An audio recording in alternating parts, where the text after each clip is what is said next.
Hello, ladies and gentlemen. It's Modern Investing on Pod TV. My name is Sasha Starr, and today's guest we have Jim Eat from Eat Foundation.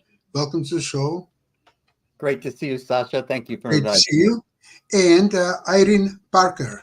Welcome to the show, Irene. Always glad to have you there. Thank you. Nice to be here. Okay, so today is Wednesday. The market is marginally up. Hmm. Not all stocks are up as usual. Some of them are down, but it's not bad. Thinking about what's happening in the world with Middle East and other areas, and we're doing not that badly considering all that, and also considering that it's October, one of the worst, if not the worst month in the calendar. So September was pretty good, which is quite unusual. So the market is not what you normally accept, and I wouldn't be surprised if October will be a great month for stocks. I don't know how it could happen, but it could. Somehow it could. Jim, what do you think? Well, the market, as we know, doesn't like uncertainty. Certainly, what's going on in the Middle East and what's currently going on in the Ukraine um, add to anxiety. Distribution systems are disrupted by what's going on in the Middle East, and also we're coming up against an election where people just don't know who's going to win and who's what that means for the economy. So I expect October to be choppy. And right now, the stocks that I'm looking at and paying most attention to are all green. These are the ones that are focused on AI, NVIDIA, AMD, Marvel, MRVL. These stocks are continuing to do well, and I expect that to continue even in the face of adversity. Hmm. Okay, Irene, now we would like to listen to your diagnosis of the Well, market. at least the vice president debate didn't rattle the stock markets. And as we, as we've said many times, that history has shown that it really doesn't matter if the Democrats or the Republicans are at the helm in the White House. It has not shown to affect the stock market that much.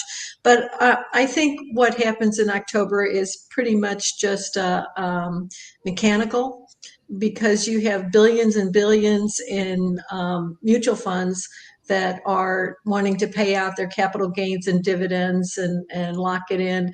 And so then you have what we used to call the Santa Claus rally Hmm. at the end of the year. So you just want to play that and have some cash powder dry to be able to go in and add to your positions. Yeah, it is very important. So the allocation of cash and stocks, never mind bonds, because bonds have certain cash characteristics, although it's not the same for sure. Uh, it has to be adjusted according to the season. Obviously, from January to April, you would have more aggressive allocation, maybe say 80% in stocks, 20 in cash. That's quite aggressive. And maybe at this time, September, October, even some part of November, maybe half November, I would probably go for 50-50, maybe 60-40 situation. Although 60-40, it's difficult because you have to create some additional cash. How you do it? By selling some of your favorite stocks, because the reason that you bought them in the first place is because you like them, because you obviously have sometimes have an emotional attachment to the stocks, and all of a sudden you are selling not because you are forced to sell, but simply because of certain uh, ideas of asset allocations, considerations, and so on. And what if you are wrong? You just sold the AMD and it ran to 250 a share, and you're not there. What a fool I am! Why did I I? have kicked myself many times. I know, I know. That's exactly what usually happening. It's too bad that Milan is not here, because normally he would educate us about. Well, I'll go ahead and speak for him. No Oh, one should pick any. No one should pick any stocks. They should just buy the S&P 500 and forget about it. And then I'm the other side of that coin, where I've been in love with the American funds since 1984. I have not a penny to make from this endorsement. And also, I worked for Edward Jones. They do no options, no covered calls, naked puts. But there's a place for people that need help. And I think what's nice about this show is you have the variety of opinions. So, you know, that's very important to have a choice. Okay, Milan, thank you very much. I would like to hear your opinion. Well, Milton would, I miss him, but he would also tell us that we shouldn't cherry pick. And of course, I do by the sector. And right now, the sector is if they're well positioned to take advantage of the AI, then I'm really looking at which companies are going to win. And I think NVIDIA, AMD, and MRVL, Marvel, are well positioned. And so these stocks were very interesting to me, and they've been paying off for me recently. And I don't see the AI desire for AI stopping anytime soon. So I think that even though the market will fluctuate, the market will go up and down. You know, I'm not intending to sell them this quarter, even though I did in early August change my asset allocation a little bit heavier in cash, but I didn't sell any of those stocks. So it's still, to me, you know, the pivot that some companies did, like AMD, did a really good job. I mean, they were like 10 years ago, they were selling for like $3. You know, it was like they were just not even a consideration. But they pivoted and invested very heavily, and you know, acquired chip manufacturers like Xilinx, and really are quite a good company now, I think, in that particular arena, which I think is the arena of the near future. Milan very often on our programs tells about virtue of S&P 500 as an ultimate investing vehicle versus what he calls momentum buying, which would be, say, NVIDIA, AI, meme stocks, or so on. But I have a little problem with them because if it would be just this year or this year and last year, but when it's going on for 7, 8 years, non-stop, the Magnificent Seven are making 95% of all the profits of S&P, clearly sending the message that there are 7 stocks that are carry on all this garbage of remaining 493 stocks a year after year after year, month after month after month, and that old school of investing by the oh, you know the story probably about dogs of the Dow? Mm-hmm. I'll let you know the names that they're no longer in the Dow. They're no longer even S&P 500. They are maybe in Russell 3000 and maybe not even there. So all this old sound theories about those are great American investment, and at the end of the day, okay, they will go one day up and another day down, but eventually in 25 years they will be all up or so on. It doesn't work. It just doesn't work, and there is obvious reasons. Open your eyes and just look at the charts, and you will see what I'm trying to explain for the last 5 years, probably. People Well, like Milan, they don't want to listen to. I will say this, and because Milan's not here, I'll just talk quietly. I've for 30 years, and I won't make a penny out of this either, but I've been investing in the Schwab 1000, so it's even broader than the S&P 500, and it has been reliably good. And it's just it's sort of I don't want to put the money in a money market, that kind of thing, but I you know, I'm not looking at that as for my fund portfolio is like a big part of it. But I do think that something like that makes sense to be part of your asset allocation. Well, and in the American funds, they have a new economy fund, and they're, you know, able to, you can allocate that way too. Fidelity, do you keep up with Fidelity funds, Jim, or do you just stick with Schwab? Well, I actually do have some Fidelity, but I'm not as well versed. Yeah, and Vanguard, I'm sure they Yeah. all have Vanguard is Sure. very good, yes. Sure. yeah, specialized funds that would invest just in that rising technology market. I Right. have some funds in the Gabelli Dividends and Income Fund. I love it because it pays very handsome dividends, around 7.5%, 8%, and it pays it monthly.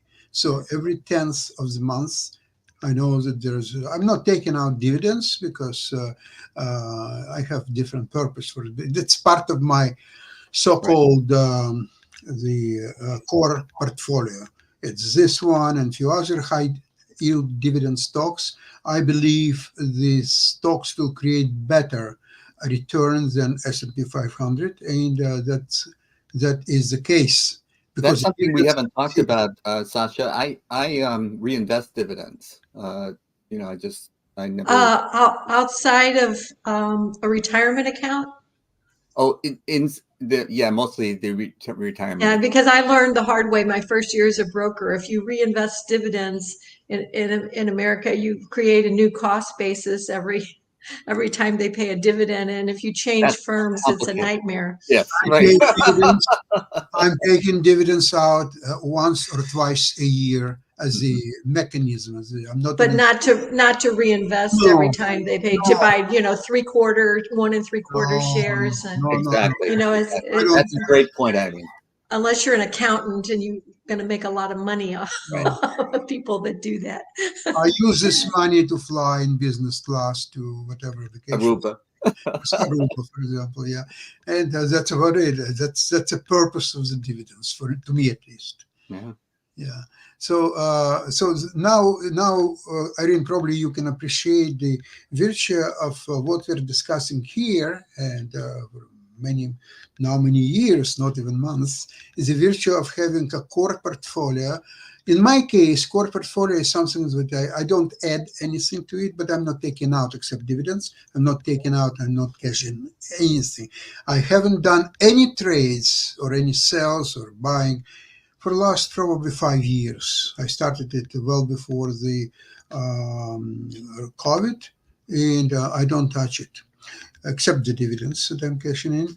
But then I have fund portfolio, and the fund portfolio, to me, it's real fun because I started that with a very modest number of 40,000 Canadian dollars.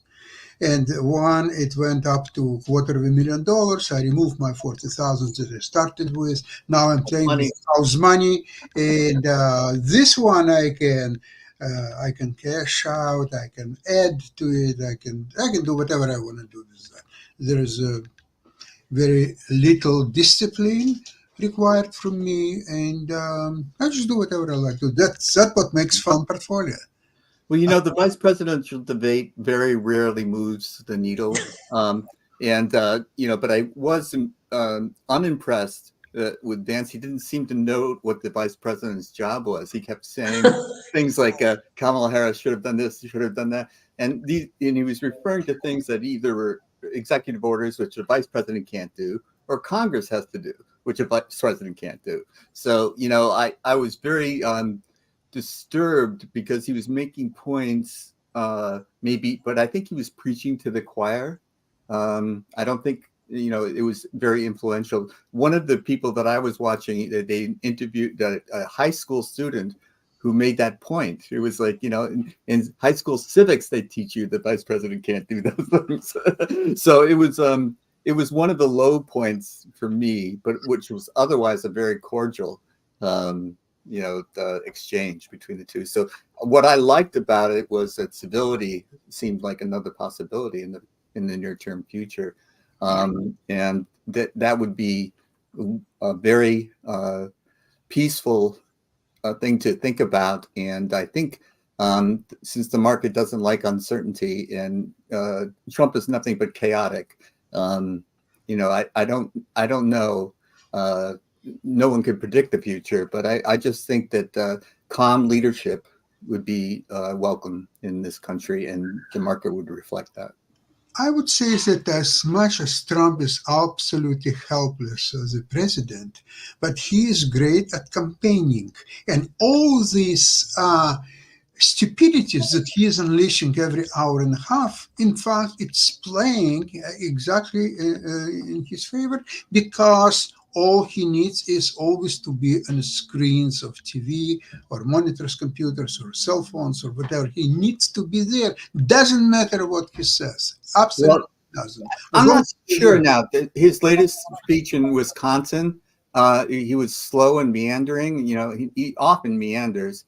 You could ask him a question, and who knows what the answer is going to be and where it's going to lead.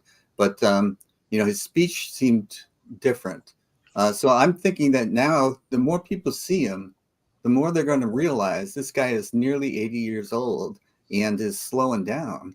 And so all the criticisms they were pointing to Biden about, they apply maybe in spades to My husband has said often that he felt that after that first assassination attempt, that he changed. And you know, I think I can see that as well. But people vote their agenda, and my agenda, because I'm 40 hours a week with people that have been harmed by deceptive timeshare sales. Trump dismantled the Consumer Financial Protection Bureau Yeah. that got the money back for Wells Fargo victims. Right. And I have a picture of Donald Trump standing next to David Siegel, the president, the owner of Westgate Resorts, and CFPB had investigated Westgate for 2 years. And then right after the investigation, not only was that dropped, so it's kind of like a race between the billionaires and the peasants. Yeah. And me being a peasant. No, I totally relate. You know, it's one of the things where he thinks if the rich get richer, it's good. And, you know, the downside of the poor getting poorer doesn't seem to, he doesn't mind that. No, exactly. You know what's happening interesting I found about is that his son-in-law, Jared Kushner, he's now being investigated by the Senate, is about this so-called fund, $2 or $3 billion Saudi Arabia? that he got from Saudi Arabia. And remember now, if you remember, his first trip of Donald Trump when he became president was to Saudi Arabia with his son-in-law, with his daughter, and so on. And as a result, they got the fund. And he became a fund manager responsible for investing. And you know what? They have no returns of anything. They're not even investing anything. So what Senate is investigated is that this is just a payout to, at that time, they believed that Trump will be president forever. And so they created that don't remember exactly, billion, I think 2 billion from Saudi Arabia and 1 billion from United Arab Emirates. So total is 3. With Jared Kushner, he's taking his fee. I think it's 2% of the total of the fund. So he doesn't want to lose anything. No, so there is very consistent return, which is 0 minus his management fee, and it doesn't smell like a normal investing activity. Right. For instance, you know a little bit about investment funds. What do you think about it? Could you repeat that? We heard your phone. Yeah, my phone is ringing. What do you think about this quasi-investment fund? And do you agree that this is highly unusual situation under the circumstances? Well, I think it kind of smells of Hunter Biden. Someone No, taking you- advantage of their Well, father's she didn't name Hunter Biden because Hunter Biden, I don't even think that he participated in that trip to Saudi Arabia shortly after. No, but what I'm saying, it's like it's pretty hard not to take advantage of a situation. Just your name alone is going to bring you into that arena. I think we need to concentrate on who's running for president and not what their kids are up to. Well, I agree with that in general, but it's just more part of the larger picture. How much did Trump personally profit from the presidency? You know, he diverted military planes to from what they traditionally were their destination was in Scotland, so that they could stay at a Trump hotel. Exactly. And I don't think we can discount Ukraine. That now he's meeting with President Zelensky to, I think, quiet down people that feel so passionately about the people of Ukraine, just thinking, they're going to lose all support if Trump wins the election. So I hope that doesn't happen. Don't forget that Trump is a transactional president. Each deal, what's in it for me? If there is nothing in it for him personally, he's not interested in the deal. He's not going to pursue it. So in this Russia-Ukrainian war, what's in it for Trump? At this moment, nothing. So he has to go in, he has to create some kind of scenario under which he will benefit at least a few $1 billion financially. Absolutely. That's the name of the deal. That's how Trump is a transactional president. He doesn't have any vision. He doesn't have any policies. He doesn't have any politics. He has a concept. Yeah, concept. It's a lot of concepts, beautiful concepts. Yeah, that's the worry I have, and I've met with people that agree with me that have served in cabinets in both Republican and Democratic presidencies. And as long as you keep the professionals around, it doesn't so much matter if it's a Republican or Democrat. What worries me about another Trump presidency is he gets rid of the professionals. And Irene just gave us an example. And, it brings in his cronies. And so and then when his cronies betray him in his own mind, he gets rid of them. And so, he hired admirals and military generals, and they were fed up with him, and he let them go, and he says that they weren't doing a good job. Well, these guys didn't make admirals and generals, by being incompetent. So I think the more likely scenario is that they were telling him what he didn't want to hear, and this isn't what we need as a leader in the free world. He needs from them only one thing. It's a personal loyalty. I remember when he was firing James Comey. Do you remember what he was telling him? I need you to be loyal to me. Yes. That's all the story about this. And I agree. James Comey, actually, he was quite loyal to Donald Trump because he influenced the election. Yeah, it was unprecedented. Yeah. Unprecedented for an FBI director to get right before the election, talk about it, reopening an investigation into Hillary Clinton's emails. Who did it influence? How many people? I don't know, but it was a close election. And I do think that was unprecedented, and it was the type of thing that we're going to see more of if we have another Trump presidency. People doing things for their own interest rather than what's good for the country. And there's no question about Kamala Harris's patriotism or Walz's patriotism. I think that these things are where you put country first. We used to expect that from our leaders, and to profit financially from the power that you get as president is an anathema to what I grew up believing it was part of our value system. Well, and the other side of the coin, since they don't seem to be represented in this discussion, is that the United States should have no part of Ukraine or Russia. We just shouldn't be meddling in other people's affairs. But then we're Trump's point of view. Exactly.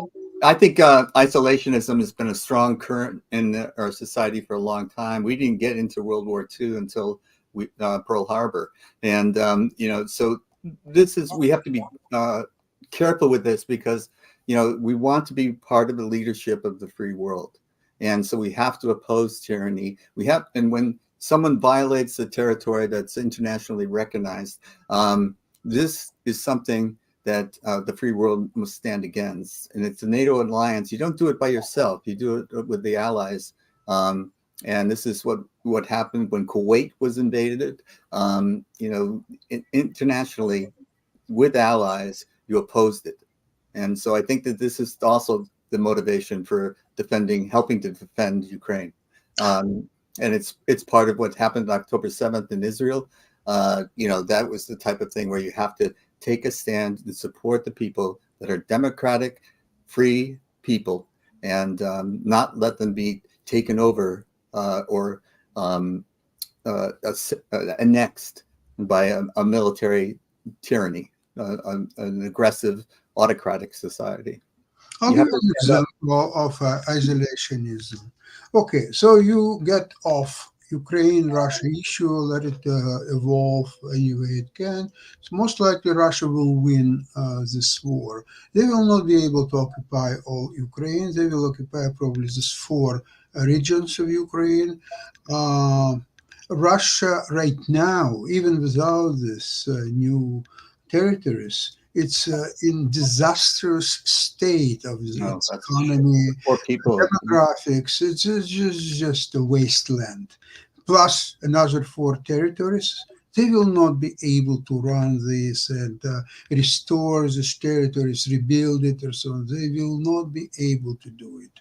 So Russia will continue. It cannot actually exist without the war. So if the war with Ukraine is over, next come Baltic states, then Poland. Now we're talking about NATO countries. So US say, oh, you know what? We don't care about NATO. Okay, let them sort it That out. was our attitude in World War II. Under Until we Trump, attacked. that's a very possible scenario. However, let's go a little bit farther. So China will be emboldened to take over Taiwan. Taiwan. Then there will be attacks on U.S. targets around the world by all kind of terrorists who will be amply supported by Russia, by Iran, by China, by North Korea, by just whoever. And there will be some sleeper countries like Syria, all this garbage will start uprising against U.S. targets around the world.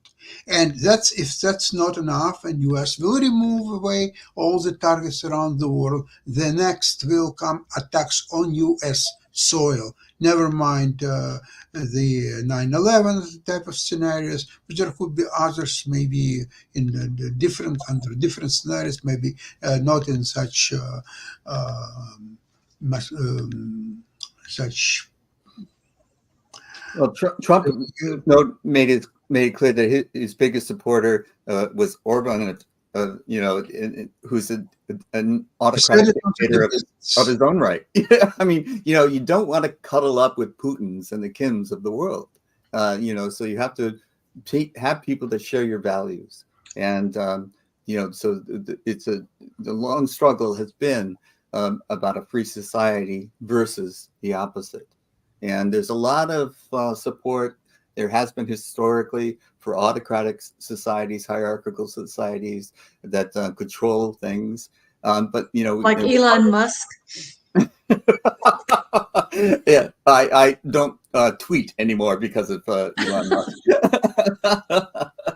But these are the types of things that history has shown who's on the right side, and it's not always about just the means of production, but that's a big part of it. Is you want a free, competitive society so that people who have good ideas and make things happen can succeed, and those who are just maybe not entrepreneurs in their own right can have affordable jobs that can lead to a well dignified led life. And this is, I think, what the free world stands for. Well, for Trump, a free world means something else. Yes. He is absolutely fascinated by type of rulers like Putin, like Emperor Xi, like Orban, that they run countries without any opposition. They can do anything what they want. They want to amass enormous fortunes by doing that. And that's what he would like to do in America through Freedom 2025 project. And President for Life sounds good to him. Yeah. Well, he was saying that just vote for me. It's the last time that you need to vote. There will be no more votes. So go for it. That's what he is there. Well, democracies are messy, and there's a lot to get unnerved about because we argue but this is the other thing I took from the vice presidential debate Walsh was in the Congress. He knows J.D. Vance, and there used to be an ability to work across the aisle, and we lost it. I personally blame Newt Gingrich, who started to target any Republican who didn't follow the party line to Newt's liking, and they would not, they would oppose them in the primaries. So people couldn't get elected who were more moderate. And then it was the Tea Party, and then it was the Trump presidency. And now they're so polarized because they've had an extreme element of the Republican Party take control of it. But I can see the Republican Party becoming what it used to be once again, as long as you get rid of Trump, as long as you get rid of the MAGA hits. And once they lose enough elections, I think they will. I think you'll see reasonable Republicans winning office again. Jim, what worries me is that Trump is not that stupid as to continue his stupid speeches and propaganda and so on, where it's obvious that by doing so, he cannot attract the independent voters, the swing voters. So absolutely, that's impossible. And yet he is doing that. So what it tells me was there was only one purpose, is to electrify his base, who will be his regardless what he says and how he says and so on. So once he will lose election, he will make a case that election was rigged, that election was stolen, and all this usual shtick. But now he will be better prepared than 2 years ago. They learned in 2020, what they couldn't get away with, and so now they're putting people in place, especially in Georgia. That's Georgia with the hand-counted votes. And they got rid of all the people that would stand on principle and say that people voted this way, and I can't find you 11,000, 12,000 votes. This is the kind of thing. Now there are people in place that will find the votes necessary to. Well, all I can say is I'm glad that it will be over, because my husband is getting about 50 text messages a day asking for money from both sides. I know.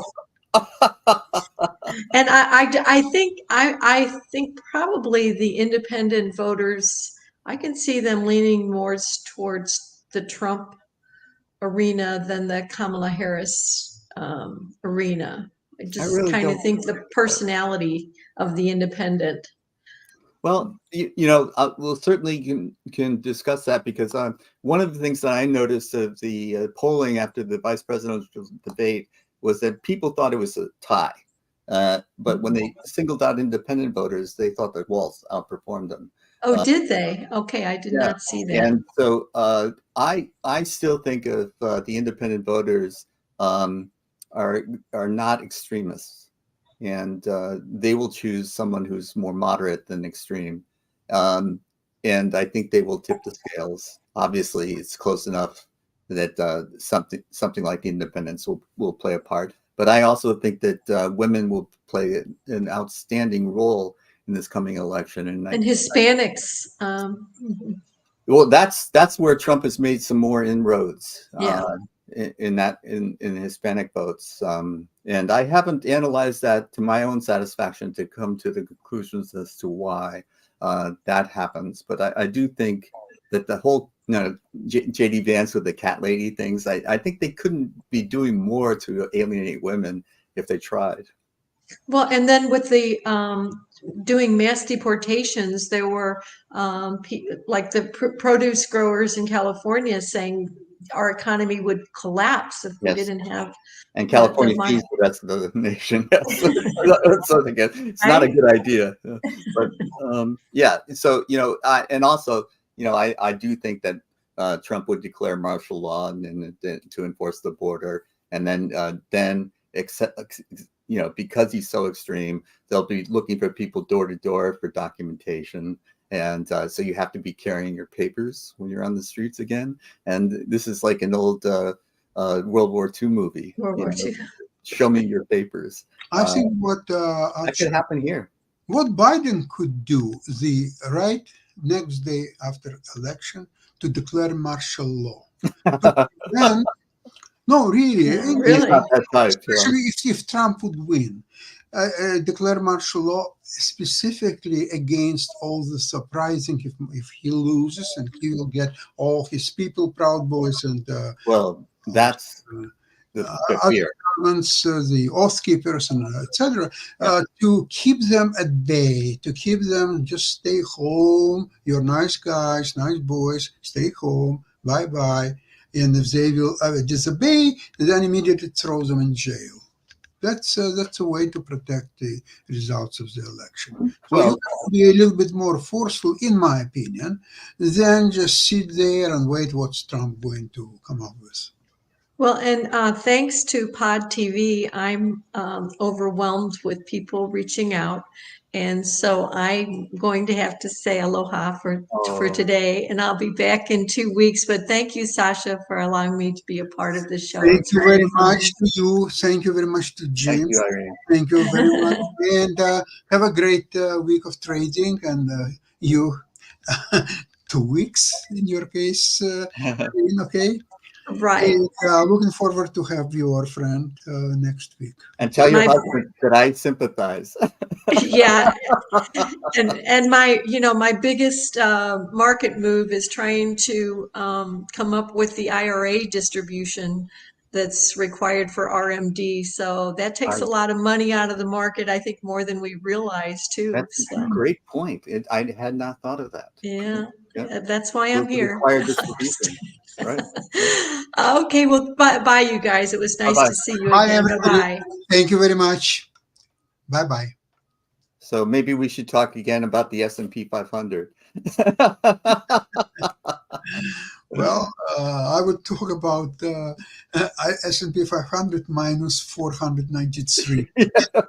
Make me more enthusiastic about talking about the S&P 500. Really, is you know what? It's kind of a good strategy for novices, for losers. Absolutely, I agree with that. Yeah, it's probably better than. But again, if you feel that you're a loser and you're a novice or so on, you shouldn't be in the market at all. There is something to be said for that as well, and also if you are in the market, stick to what you know. Don't listen to the talking heads, us like we are. Absolutely.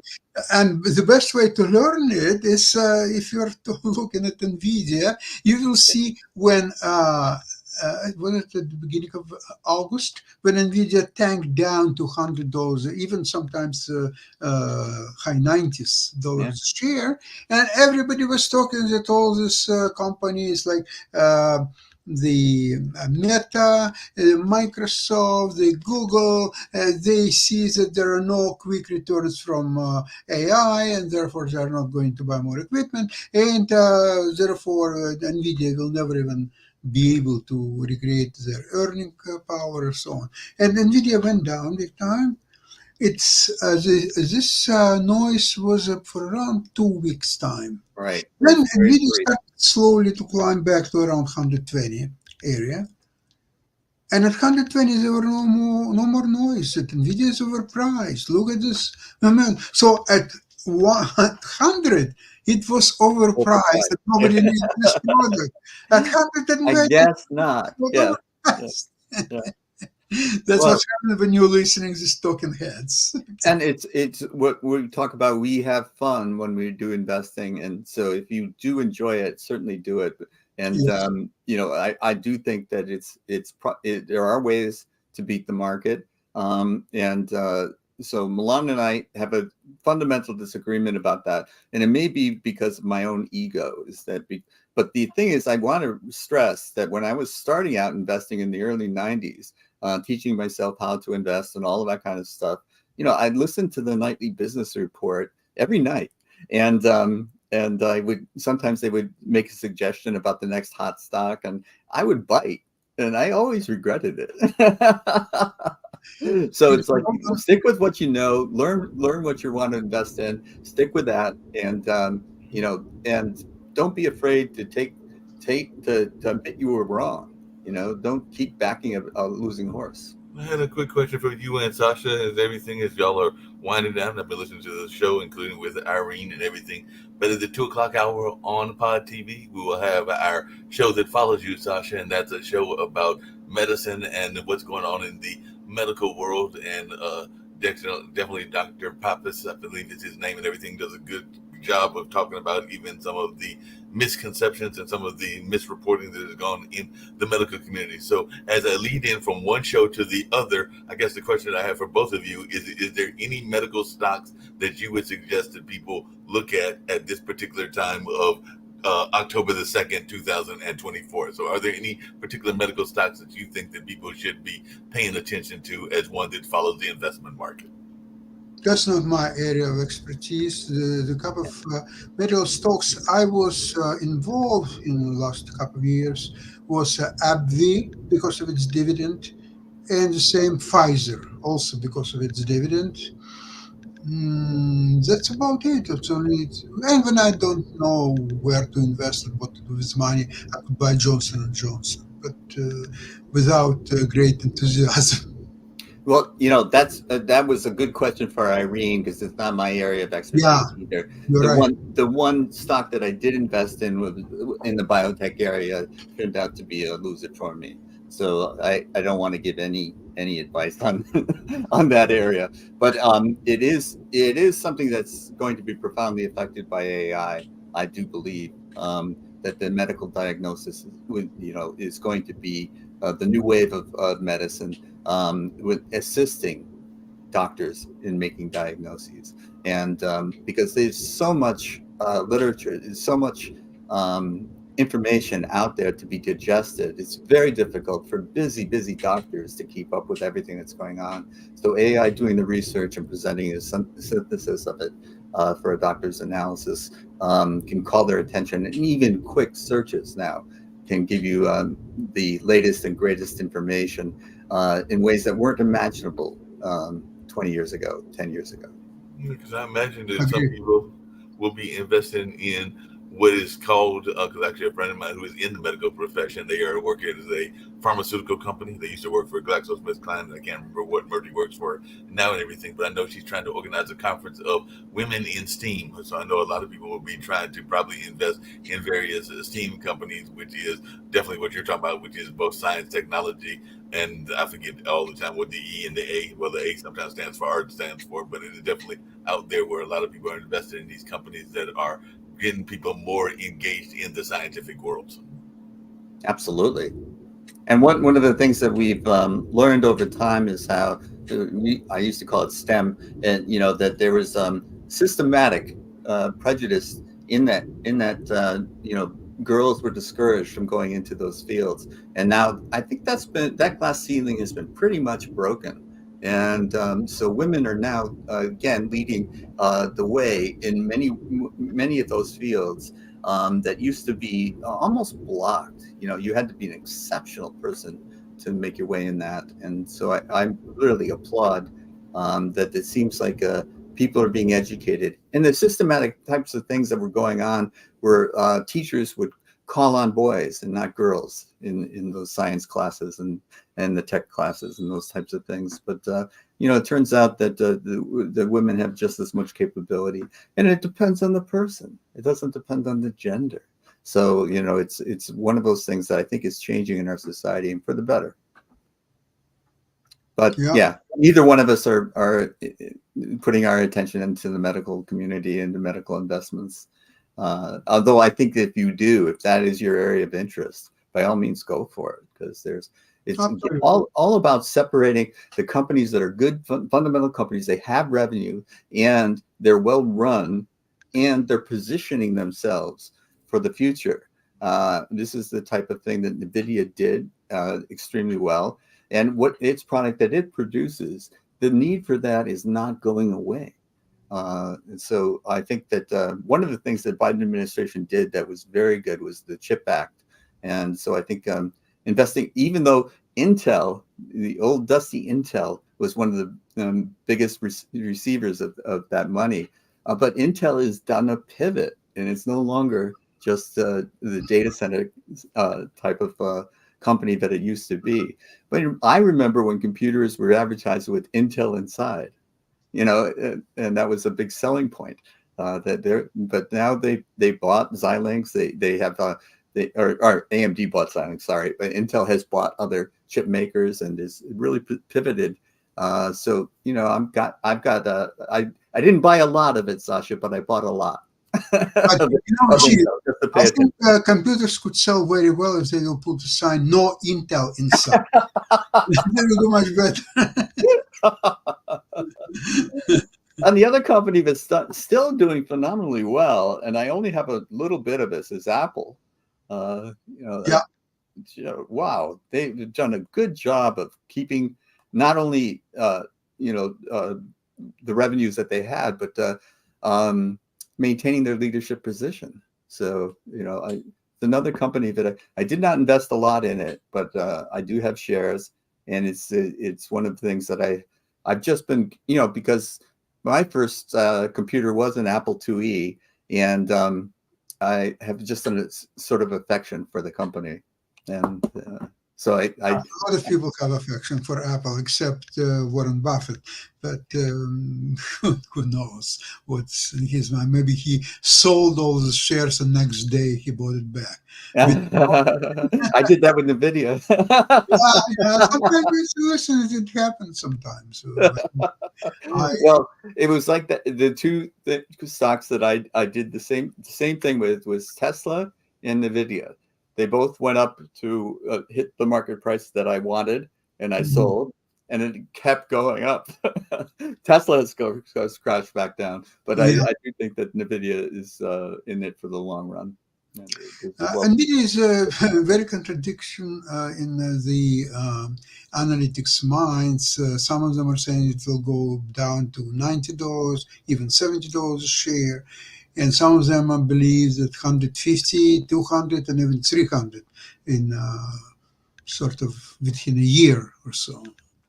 It's all scenarios are possible. I don't exclude any scenarios. The most interesting position on NVIDIA is I sold quite a while ago 150 puts, and I got very, very good premium December the date, so you can imagine how much I was paid. Right. And then I started to think, look, most likely in the last 2-3 weeks, I started to think that probably, it may not get to 150 until third Friday of December. So most likely scenario, I will be exercised. I will actually acquire the stock. But if I will acquire the stock, I can sell covered calls. Now, do I have to wait until December 20th, or I can do them now? All of a sudden, I figured out that I can do it now. So I can sell quasi-covered calls based on my put position. So now I sold both puts and calls. The only thing, I was a little bit careful with the calls. I sold them not December, but January. So there will be a little bit of time lag if I will be indeed exercised. So I will get the stock, and I already sold covered call. So now I will have a clear-cut covered call position. And in the meantime, you pocketed the premiums. Premiums is mine on both sides. Now, what's interesting is, okay, let's place a scenario where stock will go higher to 150. And in this case, I will not be exercised. I will keep the premium from sold puts, and it's quite handsome premium, but the stock going farther along to, say, 160. And what am I going to do this way? Okay, first of all, position number one, I can buy stock at 160. If I could buy it for 150, and it would be a good deal for me because of overall considerations. So 160 will be just as good for me. Also, the premium on that side is mine to keep, and on the call side, I would still keep winning because I already got my premium. And so intrinsically, let's see, first, beginning of January, let's see, stock is 160, for example. Now, if we are talking about $200 a stock scenario, which is possible, but it cannot go from December to January from lower than 150, that it will shoot to 200 in a matter of 2-3 weeks. Scenario, right? Very unlikely. Possible, but unlikely. Okay? Right. So I'm happy with this position, and actually now I'm considering to double down on both puts and calls. Yeah, This is modern investing. that's what modern investing is all about. Exactly. Yes. Exactly. You sell time. People are lining up in a queue to buy time, and you are sitting and you're selling time. Okay, here's a little time for you. Now a little bit time of you. Okay, Mhm. what do you want? Puts, calls, what are you buying? Okay, here's for you, and this is Just for give me you. some money. Here's some money, absolutely. So that's what makes investments fun. Yes, yes. That's now you have fun and a little bit of money. Right. Why not? No, people have fun betting on black or red in roulette. But Oh, in this case, we're also implying skill.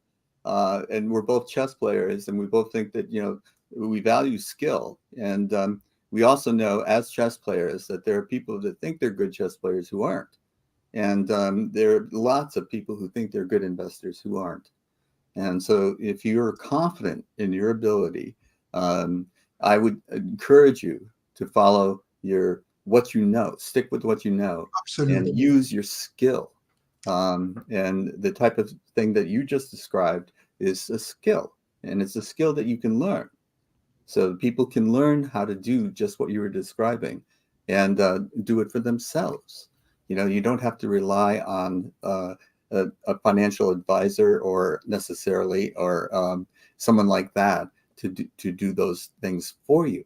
But this is only if you enjoy it. This is the thing that That's makes number the one. difference. And number two, you have to have very, very strong belief in yourself. You Yes, have to be very confident self-confidence. in It's what you do. not a sin. It's a virtue. And finally, experience. You will Yes. learn by experience only. Absolutely. The mistakes I made early in my investing career in the early 90s, were necessary for me to gain the wisdom that I acquired by by following false leads, like getting the hot tips. And I figured out that if it's a hot tip, the intelligent money that is on the inside already placed their bets, and I was always going to be behind them. So, Excellent. I don't want any more hot tips. Well said, Jim. And the experience, I can tell you one story from the chess. You probably heard about. There was a very strong grandmaster in Russia, Grigory Levenfish. Oh, yes. The Rook Levenfish Endings book. Yes. work ending with Smyslov that he Yeah. wrote, Fantastic book. he was giving a lecture in the Central Chess Club in Moscow, Mhm. and there were questions after the lecture, and one um, amateur, he asked Grandmaster Levenfish, he said, I love chess, I'm playing so many games, and I learned some books and so on, but how really to bring my level on much higher level, my understanding of the game, my playing style and strength and so on. Levenfish tell him, you play for a ruble a game, and you will see how your results will start climbing. Hmm. So whenever you are learning about investments or so on, until you put real money on a line, you Yes. will learn nothing. I actually agree with that, and that's why I don't buy a lot, but I buy a lot, which is 100 shares Yeah, of companies yeah. that I'm interested in, because then I have something in the game, and I'll follow the news on that company, and I'll study them a little bit more, and then What I've I'll. learned, sorry, Jim, I was speaking about the buying lot. My lot on stocks that I love is usually 1,000 shares. Mhm. I'm going and I'm buying 1,000 shares. Yeah, why not? Yeah. But what Take it. I've learned about, before you put a trigger, you change 1,000 shares for 500 shares, Mm. and then press the button. Ah, So whatever I'm going to buy, say if I want to buy, say 800 shares, I immediately take it down to 400. So yeah, what's happened is that you're already there, even with 400 shares. If yeah, shares are keep climbing, you're already there, so you make money. right. However, if shares are going down, then you have a choice. You can exit your position if you change your mind about it, or you can add which I don't like to do, but sometimes it could be a good. Where I would add, let's see if I bought shares. That what actually happened a few days ago. It happened to me with Alibaba. Chinese stocks are Yes, right. I bought Alibaba. I bought 400 shares, and then they continued to going higher, and the next day they went down $4 or so, and I started, okay, maybe I should get rid of it, or maybe I should double my position. So I decided to wait until next day. And next day it opened down, but then it started to climb higher.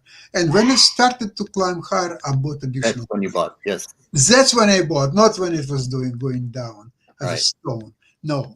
So you have to, but that's something what you have to learn. It only comes with experience. Yes. Otherwise, you cannot do it. And the one thing I think Levinfish and others would tell you is to study your losses.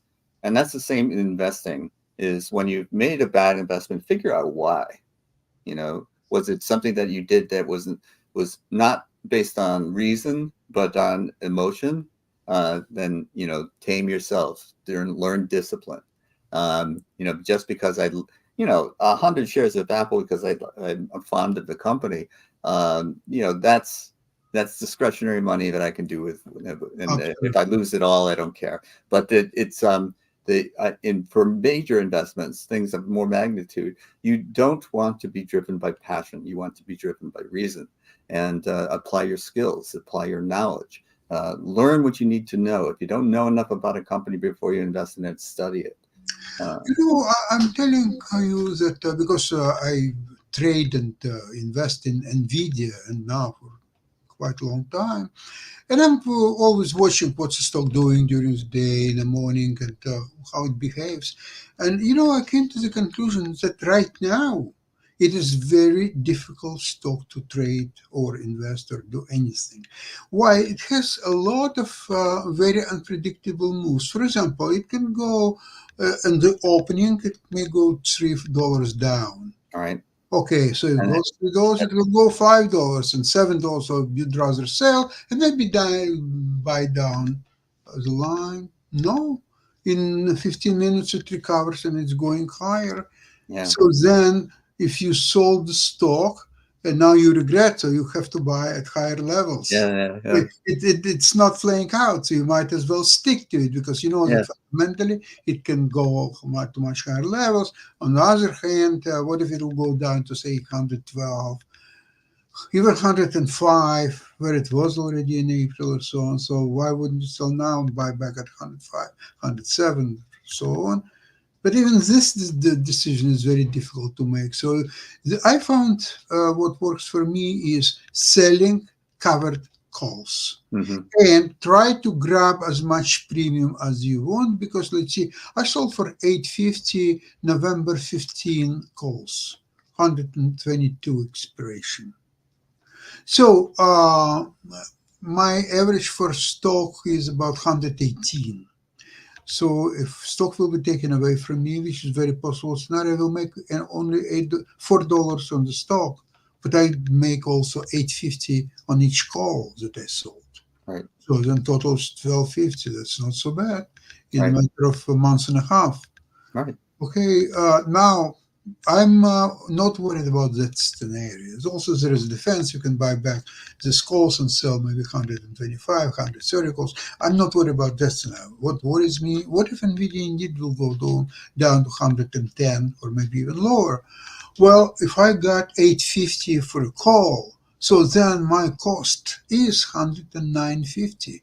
122 minus minus 850. Okay, so it's 109.50. Okay, so the stock can go to 109.50 and I'm still not losing, believe it or not. Now, if it goes south from 109.50, how far south it can go? 105, 101. Okay, that's where the pain comes. But then what you do, you sell another covered calls, maybe not 122, you will sell 105, maybe 110. So you're in this scenario, you are trying to be more defensive and sell not far out of the money options, but close to the money, so you'll generate more premium. Take a horizon of say 4 or 6 weeks, not next week. I know a lot of people love to sell Friday expiration calls. Yes, no There's longer. little premium, and the problem is that if during that few days stock will keep going down, the premium will not cover your losses on the stock.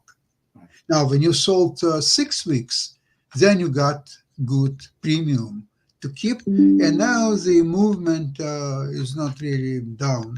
It's not really that painful to you. Right. So that's how you mitigate this. Well, I think our time is up. I just sort of Yeah. go on. Thank Thank you you so very much much. for having me. It's wonderful to talk to you about investing all the time, Sasha. I really- Okay, and I hope to see you Friday on the chess program. I hope so. Bye Bye-bye. bye, everybody. Bye.